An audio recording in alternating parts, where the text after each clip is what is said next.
안녕하세요. 저는 광주광역시에 사는 44살 여성입니다. 살다 보면 참 다양한 사람들을 만나게 되죠. 믿었던 사람 중에 내게 해를 끼치는 사람도 있는가 하면 생각지도 못한 은인 같은 사람이 있기 마련입니다. 제게는 남들이 들으면 놀랄 만한 특별한 인연이 있어 좋아하는 사연 채널의 이야기를 신청하게 되었네요. 숨쉬기도 버겁고 바닥을 치던 제 인생을 바꿔준 귀인 이야기 들어봐 주실래요? 저는 어릴 적 전라남도 영광에서 자랐고 친정아버지가 살아계실 때까지만 해도 나름 집안이 부유한 편이었어요. 하지만 제가 성년이 되기 전 아버지가 지병으로 돌아가시게 됐고 그때부터 집안이 급격하게 기울었더랬죠. 어머니도 몸이 편찮으셨기에 집안을 책임질 사람이 저밖에 없었고 대학은 꿈도 꾸지 못한 채 고등학교 졸업 후 바로 취업을 했어요. 제 첫 직장은 광주에 있는 작은 인쇄소였고 사장님의 소개로 지금의 남편을 만났습니다. 남편은 20대 초반인 저보다 12살이나 많았고 아빠같이 저를 잘 챙겨주고 적극적이었어요. 그렇게 교제를 한 지 몇 개월이 안 지났을 때부터 남편은 결혼을 빨리 하고 싶어 하더라고요. 30대 중반의 노총각이었던 남편이었기에 집안에서도 성하고 자신도 마음이 조급했나 보더라고요. 그리고 시댁이 광주였기에 일을 하고 싶다면 학가에서 살면서 계속하는 게 어떻겠냐고 저를 설득하더군요. 남편과 서로 결혼을 약속하고 첫인사를 갔는데 시댁은 해장국집을 운영하고 있었어요. 단층짜리 작은 건물에 식당을 하고 있었고 시댁집은 거기서 30m도 채 안 걸리는 2층 주택이었어요. 시부모님 두 분 모두 60대 초반의 나이였고 특이하게 막둥이인 어린 신우가 있더라고요. 효정양, 들어보니 영광 사람이라면서요? 나는 그 옆에 담양이 고향이에요. 아들한테 듣던 대로 참하게 생겼네요. 감사합니다, 어머님. 지금 직장이 광주라고 들었는데 월급도 조금 준다지요? 사실 나는 며느리가 들어오면 일보다는 가정생활에 충실했으면 하지만 요즘 젊은 사람들이 어디 그러려고 하겠어요. 학가에서 출퇴 안 하는 걸로 해요. 네, 저는 친정엄마가 혼자 계시고 몸이 안 좋으셔서 제가 일을 해서 생활비를 붙여드려야 하거든요. 그래서 결혼하고도 계속 일을 했으면 좋겠어요. 들어보니 아버님 돌아가시고 엄마랑 둘만 산다지요? 우리 집안은 시집 올 때 뭘 많이 해오라는 식의 얘기는 안 할 예정이에요. 양가서로 할 것만 하고 간소하게 시작하는 게 어떨까 하네요. 결혼식 올리고 학가에서 살 건데 무슨 비용이 많이 들어? 그냥 수저 하나만 들고 와서 떡두꺼비 같은 손자 낳아주면 우리는 그걸로 되네. 남편이 미리 시부모님들과 결혼에 대한 의논을 끝냈다고 하더니 시부모님은 어리고 참한 며느리가 시집 오는데 아무것도 안 들고 와도 된다는 식이셨어요. 저도 남편과 시부모님이 없는 형편을 이해하고 감싸주려고 했기에 결혼 결단을 내릴 수 있었고요. 결혼식을 올리고 시댁의 학가를 시작하면서 인쇄소 일도 하고 시어머니에게 집안일도 배우면서 바쁜 나날들을 보냈어요. 그런데 결혼하고 3개월 정도가 지났을까? 알고 보니 신혼여행에서 제가 아이를 가지게 된 거였죠. 생각지도 못한 이른 임신에 당황했지만 시댁과 친정에서 너무나 기뻐해 주셨고 시부모님은 첫 손주였기에 혹시나 하는 염려에 다니던 인쇄소를 그만두고 전념하라 하시더라고요. 저는 친정엄마에게 보내는 생활비가 걱정돼서 머뭇거렸는데 시댁에서 운영하는 해장국집 일을 도우면 월급을 주시겠다고 했어요. 그렇게 저는 3년 넘게 다니던 첫 직장을 그만두고 시댁 가게 일을 본격적으로 하게 됐어요. 제가 직장 일을 그만두고 집안 살림과 가게 일을 하게 되자 시부모님과 24시간을 같이 보내게 되면서 고생길이 훤히 열리게 되더라고요. 밖에서 일을 하다 집에 와서 몇 시간만 가사노동을 하는 것과 24시간 집에 상주하면서 집안일과 가게 일을 모두 하는 일은 천지 차이더라고요. 특히 저희 시어머니는 저를 곁에 두고 고용인을 부리듯 저에게 일을 시키셨어요. 새아가, 내가 50대에 팔자에도 없는 누뚱이를 낳았더니 온몸이 쑤셔서 일을 못해. 너가 앞으로 내 대신 집안일 가게일 좀 맡아서 해주렴. 네? 저 지금 산부인과에서 임신 초기라 조심해야 한다고 했는데요. 안정을 취해야 한다고요. 조심해서 뭐든 하면 되잖니. 집안이나 가게에서 위험한 일이 뭐가 있어. 돌도 씹어먹을 나이에. 무거운 것만 들지 말고 찬찬히 다 하면 돼. 솔직히 앞으로 너희 친정의 생활비도 우리가 보내주는데 그 정도 일은 해야 하지 않겠어? 네, 알겠습니다, 어머님. 내가 해야 할 일들 매일 정해줄 테니까 어여 손에 익히고 네 신우도 앞으로 네가 등하교시키고 해야 하니까 시간 꼭 기억해 두려무나. 아가씨 학교 등하교까지 저보고 시키라는 말씀이세요? 가게 일이나 집안일도 충분히 많은데 제가 어떻게 그것까지 하나요? 뭐가 어려워? 임신했다고 누워있으면 안 돼. 운동도 해야 하는데. 응? 거기서만 신우 데려다주고 데리러 오고 하면 되지. 이럴 거면 차라리 막달 될 때까지 그냥 인쇄소 일이나 할 걸 그랬다는 생각이 절로 들었어요. 제가 보기에는 시어머니 몸이 그렇게 안 좋다고 보이지 않았고 물 한 잔까지 떠다 바쳐야 하는 상황이 너무 힘들었어요. 거기다 엎친 데 덮친 격으로 이제 12살인 신우까지 저보고 돌보라는 거예요. 앞으로 아이 낳으면 어차피 육아를 해야 하는데 처음 하는 것보다 신우를 키워보면서 미리 경험을 해봐야 한다나 뭘 하나요?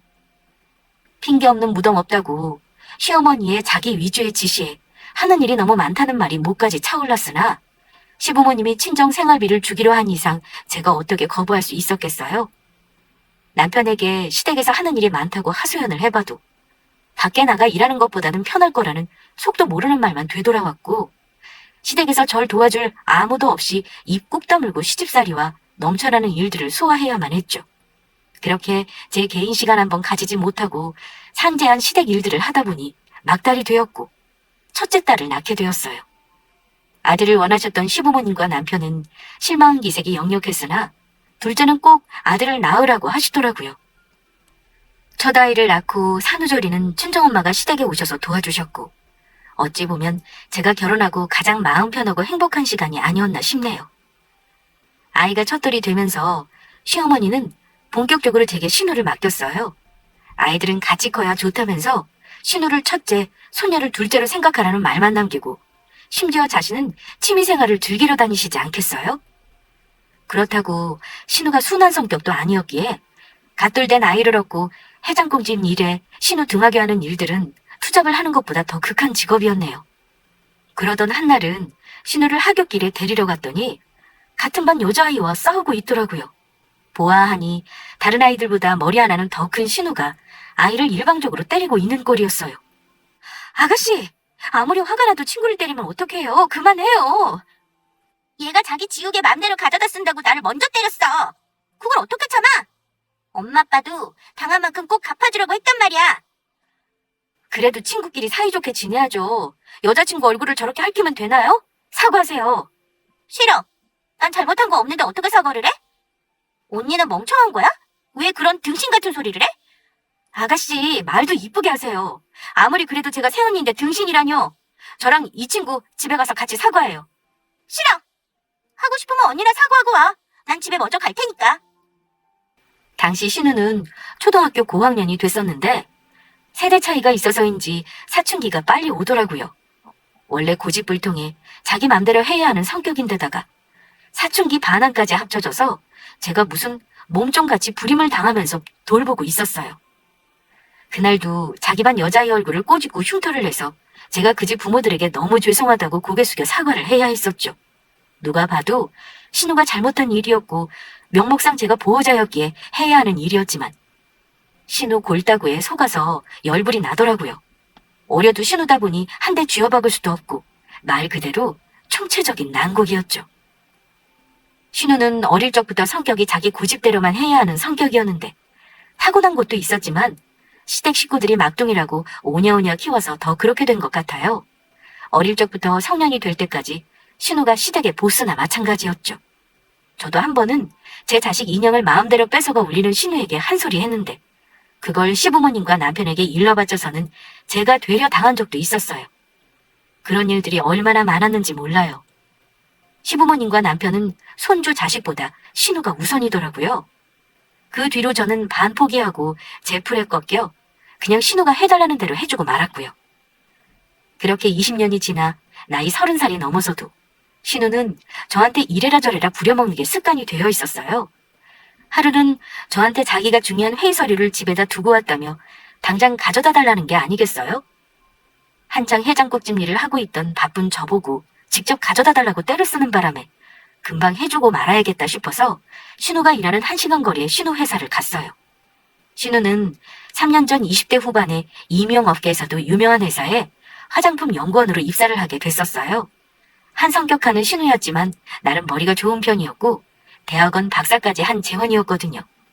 신우가 다니는 회사는 중소기업이었지만 화장품을 직접 개발해서 가성비 품질 좋은 회사로 유명한 곳이었고 시부모님 남편이 신우의 입사를 엄청 자랑스러워 했더랬죠. 신우네 회사를 직접 간 건 처음이었는데 식충 건물의 규모가 꽤 크더라고요. 제가 서류를 전하러 갔더니 마침 점심시간이라서 신우가 팀 직원들과 회사 건물 로비에서 저를 기다리고 있었어요. 아가씨, 늦지 않아서 다행이네요. 말한 서류가 이게 맞죠? 왜 이렇게 늦었어요? 또 돈 아낀다고 버스 타고 왔죠? 급한 거니까 택시 타고 오라고 했잖아요. 점심도 못 먹으러 가고 기다리기만 하고 이게 뭐예요? 미안해요. 그래도 택시비가 10,000원이 넘는데 어떻게 그냥 타요? 앞으로 아가씨나 집에 중요한 거 두고 가지 마요. 아까 연락받고 얼마나 깜짝 놀란 줄 알아요? 서류 한 번 가져다 준 거 가지고 엄청 생색이네. 그만 가보세요. 잔소리 좀 그만하고요. 진아씨, 이분은 누구셔? 이분 때문에 점심도 안 먹고 기다린 거야? 우리 집에서 일하는 식모예요. 제가 회의 자리를 깜빡하고 집에 두고 왔지 뭐예요? 그래서 빨리 오라고 그렇게 말했는데 느려 터져서 원. 진아씨 엄청 부잣집인가 보다. 잘 산다는 말은 들었지만 집에 고용인도 두고 그래요? 좋겠다. 우리 맛있는 점심 먹으러 가요. 제가 후식으로 커피 쏠게요. 급한 일이라고 해서 제가 버스를 타고 내려 뛰어왔기에 숨을 헐떡이며 인사를 하고 서류를 주는데 신우 주변에 서 있던 직원들이 저를 보고 누구냐고 궁금해했어요. 제가 식당 일을 하다가 급히 신우 회사에 갔기에 작업복을 입고 있는 상태라서 몰골이 말이 아니었어요. 그런 남루한 제 행색을 보고 얼굴을 찌푸리던 신우는 저를 자기네 집 식모라고 소개를 하는 거예요. 예상치도 못한 신우의 대답에 저는 수치스러움으로 얼굴이 타들어가는 기분이었어요. 그때 누군가 저희 곁을 지나갔는데 신우를 비롯한 모든 직원들이 사장님 안녕하세요 라며 고개 숙여 인사를 하더군요. 누가 봐도 멋진 맞춤복을 차려입고 머리끝에서 발끝까지 부티가 나는 중년 여성이었어요. 저도 모르게 직원들과 인사를 한다고 고개를 숙이자 사장님이라는 분이 갑자기 흠칫하더니 저희 쪽으로 다가오는 게 아니겠어요? 그러고는 사장이라는 사람이 저를 빤히 바라보며 혹시 안효정? 효정아, 나 못 알아보겠니? 라고 하더라고요. 그 말을 듣고 놀라서 사장의 얼굴을 찬찬히 뜯어보는데 예전에 제가 익히 알고 있던 누군가의 얼굴이 겹쳐 보이더군요. 바로 제 중학교 짝꿍이었어요. 김미연이라는 세 글자를 어떻게 잊을 수 있을까요? 제 동창이 신우회사 사장이었다니 너무 놀라서 제가 입을 떡 벌리고 바라보자 친구는 너무 반가워하며 저를 얼싸안았어요. 그러다가 제게 자기 회사를 어떻게 알고 찾아왔냐고 묻더군요. 그렇게 찾으려고 해도 찾을 수가 없더니 이렇게 만나게 된다며 세상 천진한 얼굴로 반가워했고요.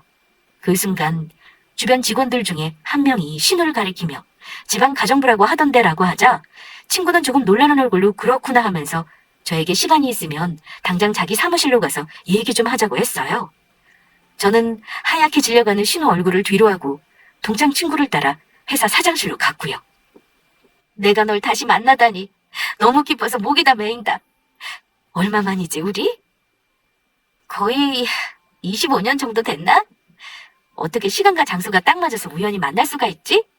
근데 난 처음에 너 못 알아봤잖아. 네가 이 회사 사장이야? 맞아. 내가 만든 회사고 이제 10년 정도 됐어. 시간이 많이 흘렀지만 너는 예전 그대로다. 얼굴에 예쁜 보조개도 여전하고 중학교 때 얼굴이 보여. 나도 늙었지 뭐. 애도 둘이나 낳고 다들 대학생 돼서 서울에 있어. 그만큼 나는 세월을 정통으로 맞아버렸지. 무슨 소리야? 아직 이렇게 귀엽기만 한데. 그나저나 우리 회사인 걸 알고 찾아온 건 아닌 거지? 응. 우연히 볼 일이 있어서 지나가는 길이었는데 내가 마침 딱 있었네.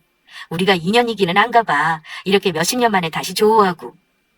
당연히 우린 운명이지. 내가 너랑 너희 부모님 아니었으면 10대 시절 막막할 때 어떻게 살았겠어. 꼭 다시 만나야 했지. 김미연이라는 친구는 중학교 시절 짝꿍으로 조용하고 아무하고도 안 어울리는 성격이라 친해지기 어려웠어요. 그러다가 우연한 기회로 친구들과 저희 집에 놀러 온 걸 계기로 가까워졌고 둘도 없는 절친이 되었더랬죠. 늘 그 친구를 보면 얼굴에 그늘이 가득하다고 생각했었는데 알고 보니 친구네 가정사가 파란만장하더군요. 아버지가 전과자의 교도소에 계시고 어머니는 일찍 돌아가시고 오빠는 신내림이 와서 집을 나간 상황으로 15살 여자아이가 남의 집 단칸방에 혼자 살더라고요. 아직도 그 집을 처음 가보고 받은 충격은 잊혀지지 않아요. 부모님 보호 아래 산다는 게 이렇게 다르구나를 알게 되는 계기가 됐고, 저희 부모님이 그 친구 사정을 들으시고 식사나 용돈도 챙겨주시고 많이 도와주셨어요. 그렇게 고등학교까지 같이 다니며 이어진 우정은 고등학교 2학년이 되고 친구가 행방불명이 되면서 연이 끊어졌었죠. 그 친구 생각만 하면 밥도 못 먹고 어디서 무슨 안 좋은 일이 있나 싶어 걱정되었고 마음이 아파 한동안 눈물만 흘리던 때도 있었죠. 그런데 그런 친구가 유명한 회사의 대표로 25년 만에 나타났으니 놀랄 수밖에요. 네가 고등학교 2학년 때 갑자기 하루아침에 사라져서 얼마나 걱정했는지 알아? 그때 어떻게 됐던 거야? 친척분이 당시에 나한테 친남동생이 있고 외가댁에 있다고 하더라고. 나만 혼자 사는 게 안타까우셨는지 외갓집 주소를 주셨고, 마침 아빠 빚쟁이들이 자꾸 집에 찾아와서 괴롭히는 바람에 어쩔 수 없이 외가로 갔었어. 그랬구나. 나는 네가 하루아침에 말도 없이 전학 가버렸다는 말을 듣고 얼마나 놀라고 슬펐는지 몰라. 그래도 다른 가족들이 있었다니 다행이다. 나이 차이 나는 남동생이었지만 피부치가 있다는 게 얼마나 힘이 됐는지 몰라. 대학도 나오고 미용 쪽 일을 하다가 제품 개발도 하고 회사도 만들어서 여기까지 올 수 있었지. 넌 참 대단하구나. 어릴 적도 강단 있는 녀석이었는데 지금도 여전하네. 그건 그렇고 이진아 연구원하고 어떻게 하는 거야? 아까 들은 것처럼 가정부일을 하고 있는 거야? 그냥 좀 어쩌다 보니 아는 사이야. 사람 인연이라는 게 참 이럴 때 신기해. 사실 이진아 씨가 곧 내 올케가 될 예정이거든. 뭐? 네 올케가 된다고? 그게 무슨 말이야? 친구는 제게 그간의 사연을 털어놓으며 제게 이진아 연구원과 연이 있냐며 가정부일을 하고 있는지 묻더군요. 저는 그건 아니고 작은 식당에서 일하고 있다고 말했어요. 그랬더니 친구가 하는 말이 제 신우와 자기 남동생이 결혼을 전제로 만나고 있고 곧 결혼 발표를 할 거라는 거예요. 신우가 남자친구가 있다고 들었지만 그게 자기 회사 사장 동생이라는 말은 안 했었거든요. 그럼 저와 친구가 사돈이 될 수도 있는 거였어요. 신우가 사람들 앞에서 식모라고 얘기를 한 게 있어서 바로 새언니 신우 관계라는 말은 차마 못하고 말을 얼버무릴 수밖에 없었네요. 그날은 일단 해우에 젖어서 서로 예전 얘기만 주구장창하고 집에 돌아왔고요. 집에 퇴근하고 돌아온 신우는 갑자기 저만 따로 집 밖으로 불러내더라고요. 그러면서 자기 회사 사장과 무슨 사이냐면서 오늘 만나서 무슨 말까지 했는지 코치코치 캐묻는 게 아니겠어요? 언니가 우리 사장님이랑 어떻게 하는 사이예요? 우리 사장님은 서울 유명대학 나오시고 많이 배운 분인데 고졸인 언니랑 접점이 있다는 게 말이 안 되잖아요. 중고등학교 동창이에요. 많이 배운 건 아니건 모두를 연이 닿으면 알 수 있는 거죠. 그걸 왜 학벌로 판단을 해요? 암튼 사장님한테 쓸데없는 소리는 안 했죠? 우리가 서로 가족관계이니 뭐니 이런 말 했어요, 안 했어요? 말 안 했고 그냥 어쩌다 아는 사이라고 했어요. 근데 왜 우리가 가족인 걸 말하면 안 돼요? 그 집이랑 곧 결혼도 한다면서요. 언젠가 다 알게 될 사이인데요. 사장님이 결혼 얘기까지 하셨어요? 참, 사장님 동생분이랑 사귄 지 2년 됐어요. 곧 양가 결혼 의논할 것 같고요. 언제가 밝혀지더라도 결혼 전에는 말하지 말아요. 쪽팔리니까. 신우는 저와 자기네 사장과의 인연을 알게 됐고 저한테 말하길 자기와 가족관계이고 집에 해장국집 한다는 얘기는 당분간 비밀로 해달라는 거예요. 그런 부잣집에 시집을 갈 수도 있는데 자기 집안 형편 얘기를 하면 결혼이 엎어질 수도 있다나 뭐라나요. 지금 회사 사람들은 자신을 부잣집 막내딸로 알고 있으니 그 장단에 맞추라는 거예요. 저는 금방 들킬 진실을 뭐하러 숨길까 하는 마음이 들었지만 그때는 알았노라 하고 말했어요. 그 후 2달 뒤 신우의 결혼 얘기가 본격적으로 나오게 됐고 역시나 제 친구의 남동생과의 혼담이 오고 갔어요. 시부모님과 남편은 사돈네가 신우 회사 사장 집안이라는 걸 알고 역시 막내가 복이 있어 부잣집에 시집간다고 너무나 기뻐하셨어요. 곧 약혼식 겸 상견례를 한다고 하더니 어느 날 신우와 시댁 식구들이 상견례에 저를 안 데려간다고 하더군요. 누군가는 가게도 봐야 하니까 저는 집을 지키라는 식으로 말을 하는데 새삼 제 신세가 서럽고 신우 말 맞다나 이 집 식모살이와 진배 없다는 생각이 들더라고요. 혼자 덩그러니 해장국집 청소를 하면서 시집와서 처음으로 시댁에서 결혼 생활에서 해방되고 싶다는 마음이 들었어요. 저를 이직 가족으로 취급하지도 않은 사람들과 같이 살면서 희생만 강요당했지 저라는 사람의 인생은 어디로 갔나 싶기도 했고요. 그러다 사건이 하나 터졌던 게 제 동창 친구가 회사 10주년 송년회밥을 하는데 저보고 그 자리에 꼭 와달라고 하더라고요. 저는 식당 일 때문에 못 간다고 한사코 거절했지만 제가 직권으로 꼭 참석해야 된다고 여러 번 권유를 해서 어쩔 수 없이 가게 되었죠. 연회이다 보니 친구가 제 드레스를 직접 선물하고 화장까지 해줬어요. 거울에 비친 제 모습을 보는데 평생 본 적도 없는 귀부인이 있더라고요. 그날 저녁은 제가 마치 신데렐라가 된 기분으로 꿈만 같았어요. 그런데 그 자리에서 신우와 마주쳤고 제 드레스를 아래 위로 훑어보며 아주 생쇼를 한다는 신우의 빈정거림을 듣자마자 그 꿈이 와장창 깨지더라고요. 지금 여기서 뭐 하는 거예요? 언니가 뭔데 우리 회사 송년회 밤에 오냐고요? 내가 우리 사장님하고 최대한 멀리하라고 했죠? 이제 곧 그 집안이랑 결혼 올리려고 하는데 망치려고 작정을 했어요? 왜 내 말 무시해요? 나도 안 오려고 했는데 참석 안 하면 해장국집으로 직접 찾아온다고 하잖아요. 그래서 어쩔 수 없었죠. 돌려 거절하지 못할 만큼 그렇게 주변머리가 없어요? 어울리지도 않은 드레스에 화장까지 하고 이런 데 오니까 자기가 뭐라도 된 것 같냐고요. 당장 안 가요? 집에 가라고요. 오늘 연애 끝나고 친구가 할 말 있다고 해서 안 돼요. 기다리라고 했어요. 오늘만이라도 우리 둘 사이 발칵되면 알아서 해요. 입도 뻥끗하지 말라고요. 신우는 제가 송년회에 참석해서 행여나 제가 자기 집안 형편이나 숨기고 싶은 걸 말할까봐 안달이난 모양이었어요. 저보고 당장 집에 가라고 초조해하는 신우와 테이블에서 실랑이가 벌어졌고 그만 대화 끝에 제가 신우 원피스에 붉은 와인을 쏟고 말았더랬죠. 하필 신우 드레스가 아이보리 계열의 밝은 색이었는데 와인을 엎었으니 옷이 엉망진창 되어버렸고 말았고요. 신우는 사람들 눈이 있어서 소리는 못 지르고 제 손목을 잡아 끌고 연회장 밖으로 나갔어요.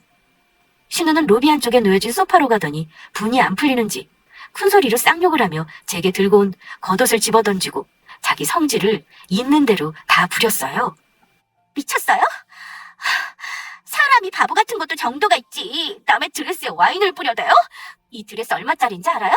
언니 월급 2배는 되는 비싼 거예요. 물어내요. 제가 일단 급하게 처치해볼게요. 앉아봐요. 진짜 재수가 없으려니까 별 거지 같은 일이 다 일어나네. 이게 다 언니 때문이에요. 애초에 언니 같은 사람이 우리 회사 송년회에 오면 안 되죠. 그리고 나한테 일부러 이런 지랄을 떠는 거예요? 엿먹으라 이런 거냐고요?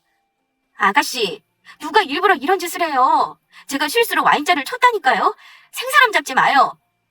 어떻게 20년을 늘 그렇게 넘어지고 부수고 덜렁댈 수 있어요? 언니 보면 항상 의문이에요. 어디 가서 액막이라도 해요. 그만 화내고 흥분하지 마요. 그래야 내가 얼룩 처치를 하죠. 이거 안 좋아지만 언니가 돈 다 토해내요. 알았죠? 이게 몇 개월 할부짜리인데 이런 짓을 저질러요. 미쳐버리겠네. 저도 드레스를 입고 있어서 평소보다 자유롭지 못했는데 신우 드레스에 난 와인 자국을 그나마 어떻게 해보려면 무릎을 꿇을 수밖에 없더라고요. 그런데 제 옆쪽에서 어떤 인기척이 들리더라고요. 누군가 하고 고개를 들어보니 창백하게 질린 얼굴의 제 친구였어요. 표정을 보아하니 저와 신우가 하는 대화를 다 들은 모양이었어요. 효정아, 너 지금 무릎 꿇고 뭐 하는 거야? 사장님, 어떻게 여기... 이건 저희 집 가정부가 저한테 와인을 쏟아서 닦아주고 있는 거예요. 아무것도 아니에요. 맞아. 이건 그냥 내가 아가씨한테 실수로 와인을 엎어서 자국 지우려고 돕고 있는 거야. 그럼 진아 씨가 왜 너한테 욕을 하고 소리를 질러? 그리고 세언이라고 하는 말은 뭐고 해장국집 얘기는 뭐야? 사장님, 제가 설명드릴게요. 이게 어떻게 된 일이냐면요. 아니요. 진아 씨한테 물은 거 아니니 조용히 하고 있어요. 나는 내 친구가 하는 말만 들을 거예요. 미안아, 오늘은 그만 넘어가자. 나중에 너도 송년회 참석하고 직원들 챙겨야 하니까 다음에 얘기하고. 너 진짜 괜찮은 거야? 그 이유가 뭐든 네가 왜 이런 취급을 당해야 하는지 나는 이해가 안 돼. 그것도 나중에. 너 바쁜 것 같으니까 이만 연회장에 같이 들어가자. 사장님, 제가 설명할게요. 저 억울해요. 제 얘기도 들어보셔야죠. 일단 제가 진아 씨에게는 따로 말을 물을 겁니다. 지금은 먼저 효정이한테 사과부터 해요. 어서요. 죄송합니다. 아까는 제가 너무 화가 나서 그랬나 봐요. 이해해 주세요. 친구는 제게 성질을 부리는 신우를 보고 너무 놀랐나 보더라고요. 아무리 실수를 했어도 어떻게 사람한테 외투를 집어던지고 쌍욕을 할 수 있냐면서요. 신우는 놀라서 자기 고용인이 실수를 하는 바람에 화가 나서 자신도 모르게 그랬다면서 횡설수설 변명을 했고, 친구는 아무리 자기가 고용한 사람이라도 함부로 대하면 안 된다며 자신도 신우를 고용했지만 그렇게 하지 않는다고 하며 크게 나무라더군요. 그리고 제게 사과도 시켜줬고요. 저는 20년 만에 처음으로 신우에게 사과를 받아봤네요. 잠깐의 소동이 지나고 모두들 연회장으로 복귀를 했고 저는 혼자 조용히 집으로 돌아왔어요. 신우가 지옥의 화신처럼 제게 화를 내고 있는 와중에 남의 회사 잔치에 뭐하러 계속 있겠어요? 저는 그냥 친구에게 문자로 집에 일이 있어 먼저 간다는 말만 남기고 왔더랬죠. 시댁에 왔더니 시어머니가 제 모습을 보고 기함을 하더라고요. 어디서 이런 옷이랑 화장을 했냐며 당장 벗고 해장국 가게 나가서 내일 장사 재료나 준비하라고 뭐라 한 소리를 하더군요. 그렇게 화장도 다 지우고 초라한 작업복을 갈아입고서 혼자 식당 마당에 있는 가마솥에 우거지를 삶고 있었죠. 가마솥 불 앞에서 쪼그리고 앉아 일을 하고 있는데 제 뒤에 누군가가 있는 것 같은 느낌이 들었어요. 그래서 뒤돌아봤더니 제 친구가 망연자실한 표정으로 서 있었어요. 제가 깜짝 놀라서 어떻게 우리 식당을 찾아왔냐고 물었더니 친구가 제가 연회장을 빠져나가는 걸 보고 따라왔다고 하더군요. 네가 그렇게 울 것 같은 표정을 짓고 있는데 내가 어떻게 가만히 있겠어? 그래도 회사 행사인데 대표인 네가 빠지면 어떻게 해? 어차피 사장은 돈만 결제해주고 빠지는 게 직원들한테 제일 좋아. 다들 나 없다고 편히 즐기고 있을 거야. 내가 다 미안하잖아. 10주년 행사라서 호텔까지 빌려서 고급으로 한 것 같던데. 할 때는 해야 하니까. 그래도 그것보다 네가 더 중요해. 진아 씨랑 너랑 무슨 관계야? 가족 같던데 맞아? 내 막내 신우야. 시집 왔더니 초등학교 다니더라고. 그래서 자식들이랑 내가 같이 키웠어. 어쩌면 애증의 관계일 수도 있고. 세연이한테 신우가 그렇게 막대한다고? 욕도 하고 물건도 집어던지던데. 진아 씨 엄청 참하고 차분하게 봤었는데 완전 다른 사람이더라. 성격 없는 스타일은 아니야. 아까는 화가 나니까 더 했던 거고. 그래도 그렇지. 너를 사람들 앞에서 식모라고 소개를 해? 나는 퍼즐들이 맞춰지는 것처럼 아까 얼마나 소름이 돋은지 알아? 도대체 너희 시댁 가족들은 너를 어떻게 대하고 있는 거니? 친구는 속상한 제 얼굴을 바라보면서 저와 신우의 관계에 대해 솔직히 말해달라고 했어요. 그래서 저는 그제서야 신우랑 올케 관계라고 했죠. 그 말을 듣고 친구는 그런데 왜 네 신우가 너를 식모라고 사람들에게 소개하고 양가 상견례에는 왜 안 왔냐고 묻더군요. 신우나 시댁에서 이런 낡은 식당을 하고 지질이 궁상인 걸 사돈네와 비교가 될까봐 숨기고 싶었나 보더라고 대답을 하는데 가만히 생각해보니 이 집 식구들이 가장 부끄럽고 숨기고 싶어하는 건 저라는 생각이 문득 들더라고요. 그리고 저도 모르게 그간의 서러움에 눈물이 터져 나왔어요. 친구는 제가 우는 모습을 보고 꽉 안아주고는 자기 집으로 저를 데려갔어요. 저는 그간의 결혼 생활 얘기를 하면서 친구를 만나기 전까지는 지금의 내가 어떤 상황이고 처지인지 몰랐다가 진짜 사람이 누군가를 귀하다고 생각하면 너처럼 나를 챙겨주고 소중히 한다는 걸 깨달았다고 했어요. 그러면서 요새 갑자기 나란 사람의 인생은 어디로 갔는지 나 자신의 행복이란 무언지를 떠올리게 됐다고 했습니다.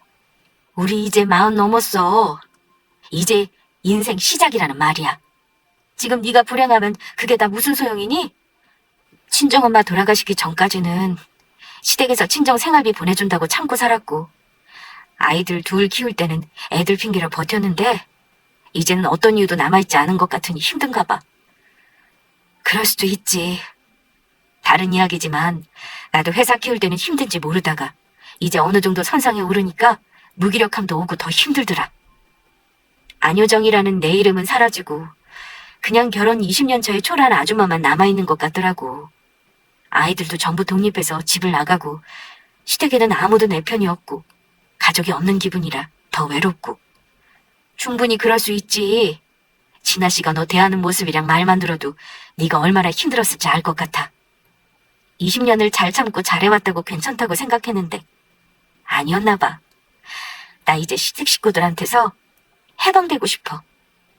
진심으로 이혼하고 싶어. 네가 원하는 대로 하고 싶은 거 다 하고 살아. 이제 내가 옆에 있으니까 뭐든 다 도와줄게. 네가 10대 때 내게 많은 걸 해줬듯이 이제는 내가 그 은혜를 갚고 싶어. 제 말을 가만히 들어두던 친구는 내 귀한 사람을 이렇게 막대하는 시댁 식구들과 신우를 가만둘 수 없다는 말을 하더라고요. 그러면서 자기 동생 결혼을 파기하고 제 존재를 감추고 거짓말하려고 한 사과를 받아내겠다고 했어요. 그렇게 시작된 친구의 다짐으로 다음날 신우는 회사에서 사장실로 불려가 올케를 식물하고 막말하고 속이며 상견례에도 데려오지 않은 부분에 대한 사과를 요구했나 보더라고요. 신우는 사장 친구가 결혼도 파기할 거라는 말을 듣고 저를 찾아와 득달같이 화를 내며 멱살을 잡았어요. 도대체 당신이 무슨 짓을 했는 줄 알아? 사장님한테 신우 올케 사이도 밝히고 시댁에서 자기를 막대했다고 일러바쳐? 미쳤어? 사실이니까요. 이미 아가씨가 쌍욕하고 이상한 짓 한 걸 다 봐버린 사람이라서 자세하게 설명 안 해도 다 알더라고요. 뭐? 말이라도 못하면 언니 때문에 결혼 파기하게 생겼으니 각오해요. 원상복구 시켜놓으라고요. 아니요. 저 이 집에서 나갈 거예요.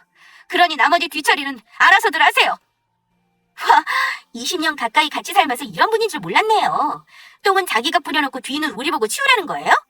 남의 인생을 이렇게 역같이 망쳐버리고요? 뭐 우리 오빠랑 지금 이혼이라도 하겠다는 거예요? 못할 것도 없죠. 어차피 애들 전부 대학생 됐고 20년 동안 이 집안 식모로 살았으면 됐죠. 남은 인생도 조지고 싶지는 않네요. 신우는 분노에 눈이 돌아서 제 탓을 하며 결혼 엎어지게 됐으니 책임을 지라고 하더라고요. 저는 신우에게 그렇게는 못하겠다고 했어요. 저는 여태 이 집에서 식모 취급받고 20년 살았으면 충분하니 모두에게 사과도 받고 집을 나갈 거라고 했고요. 그랬더니 신우가 기가 차하면서 저보고 식모 보고 식모라고 하는 걸 왜 사과해야 하냐는 거예요. 저는 그 말에 그간 참아온 화를 냈고 그걸 본 제 남편이 또 신우 편을 들고 저를 나무랐어요. 당신 내 동생한테 왜 화를 내? 어디서 신우한테 막말을 하냐고? 제정신이야? 사람들 앞에서 나를 식모라고 소개하는 것도 모자라 진짜 이 집 식모라고 하는데 화 안 나게 생겼어? 당신도 그러는 거 아니야. 아무리 어린 동생이라지만 잘못하면 꾸짖기도 하고 해야지. 무조건 감싸 안으려 드니까 저러고 사는 거 아니야. 뭐? 말하는 꼬라지하고는 못 배운 티 내냐? 식모라는 말이 뭐가 어때서? 당신 여태 한 일 식모랑 다를 거 있어? 얘가 아주 틀린 말 한 것도 아닌데 왜 새삼 신경질이야? 오빠, 내가 언니 보통 성격 아니라고 했지? 암튼 언니는 못 배우고 열등감 있는 것들이 얼마나 흉한지 잘 보여주는 얘라니까? 아주 남매들끼리 쌍으로 이 밤에 난리네. 내가 왜 여태 참고 살았는지 진짜 상등신이다. 헛소리 말고 내 동생한테 화낸 거 사과해. 빨리! 사과 안 해. 아니 못해. 내가 받아야 할 사과를 네 싸가지 없는 동생한테 왜 하니? 미쳤네. 아니 뭘 뭐 잘못 먹고 이러는 거야? 귀신 들렸어? 평생 가만히 있던 옆에 내가 왜 이렇게 승질을 부리고 막말을 해?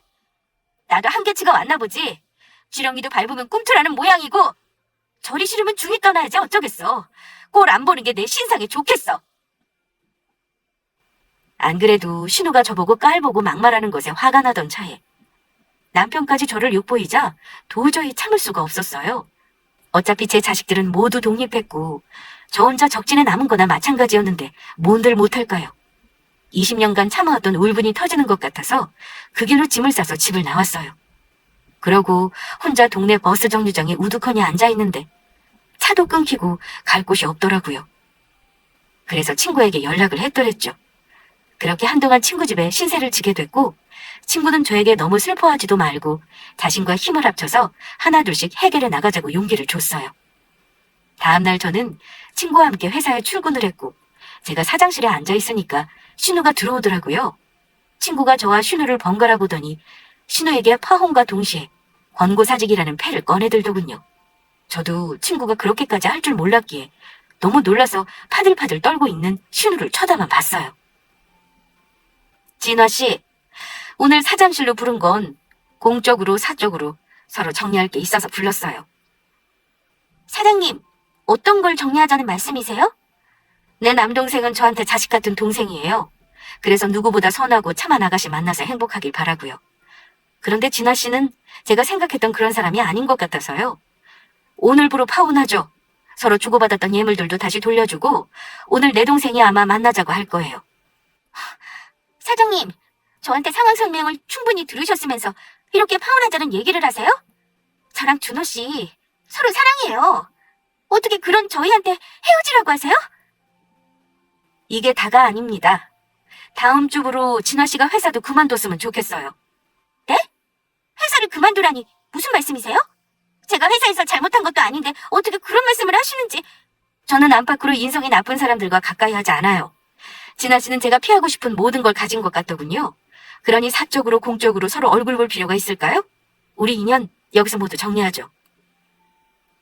당연히 신우는 파혼도 퇴사도 어느 것 하나 할 수 없다고 버텼어요. 자신이 왜 그렇게 해야 하는지 모르겠다면서요. 친구는 자신의 남동생과는 이미 파혼 얘기가 끝났다며 가족을 함부로 대하는 사람과 일평생 살 수 없다고 했다는 거예요.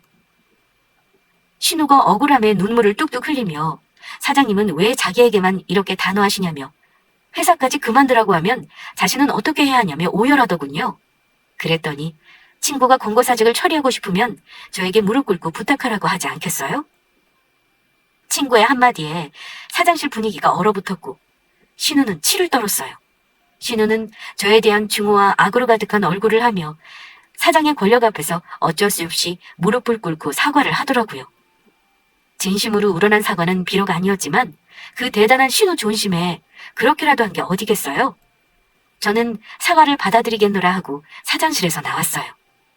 그렇게 회사를 벗어나려고 하던 때 급히 뒤쫓아온 신우가 저를 붙잡고 마지막까지 악에 찬 말들을 쏟아냈어요. 우리 사장님 등에 업고 나를 무릎 꿇게 하니까 그렇게 좋아요? 아주 든든한 백이네. 뭐 하늘에서 그간 고생했다고 든든한 동아줄을 내려주셨나 봐. 든든한 백으로 보였다니 기분 나쁘지 않네. 오히려 좋아. 어떻게 그런 영악한 성격인 거 지난 20년 동안 참았어요? 나는 참고 버티며 살길래 상 등신인 줄 알았죠. 그런데 전혀 아니었네. 이제 가족으로의 연도 정리하고 있는 판에 나한테 까불지 마요, 이진아 씨. 함부로 내 몸에 손대거나 막말도 하지 말고요. 파혼이나 퇴사 말고 더한 꼴 보고 싶어요? 신우가 집안에 사람 잘 들어와야 한다더니 등신 같은 제가 들어와서 집안 말아먹고 자신의 인생이 꼬였다며 저주를 퍼부었어요. 신우의 악에 찬 모습을 보면서 신우를 자식같이 키운 정도, 시댁에 대한 미련도 다 사라지고 시댁의 식모처럼 살아온 지난 20년이 주마등처럼 스쳐 지나가더라고요. 제 손목을 잡고 있던 신우 손을 내려치면서 저는 냉정하게 돌아섰습니다. 그리고 저는 시댁 식구들과 연을 맺고 살 필요가 없음을 절실히 느꼈어요. 저는 그렇게 각성을 하고 친구가 소개해준 이혼 전문 변호사를 찾아갔습니다. 그로부터 일주일 뒤 친구는 자기 남동생과 신우와의 파혼 선언을 공식화하면서 신우를 여수 쪽 하청업체로 좌천을 보내버리더라고요. 제가 친구에게 너 진짜 한다면 하는 사람이구나라며 엄지를 치켜 세우자 친구는 내 신우 퇴사만 처리한다고 했지 앞으로 어디서 일하지 말한 건 아니지 않냐며 통쾌하게 웃더라고요. 파혼 후 시댁과 신우는 저와 친구가 한 편을 먹었다며 파혼 위자료 소송도 걸고 신우를 억울하게 한지로 발령을 보냈다며 회사에도 고소를 하겠다고 겁박을 했어요. 그러면 뭐 하나요?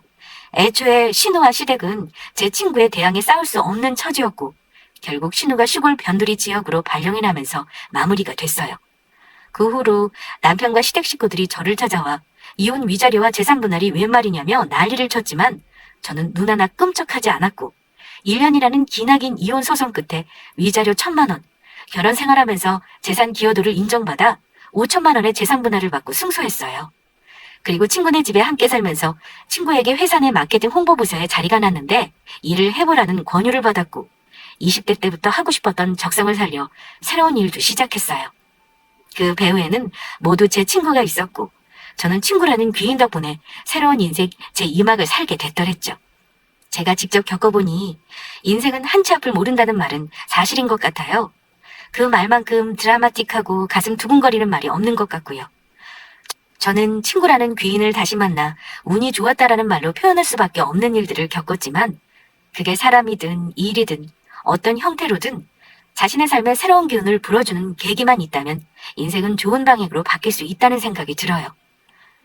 선하게 베풀고 살면 결국 복을 받는다는 흔한 말보다 너에게서 출발한 것은 다시 너에게로 돌아간다라는 맹자의 글귀로 끝맺고 싶네요. 제 사연을 들어주신 여러분의 삶에도 좋은 기운이 돌아오길 바랍니다. 좋은 기운이 좋은 운을 불러들이나니 모든 분들에게 감사와 사랑을 전할게요.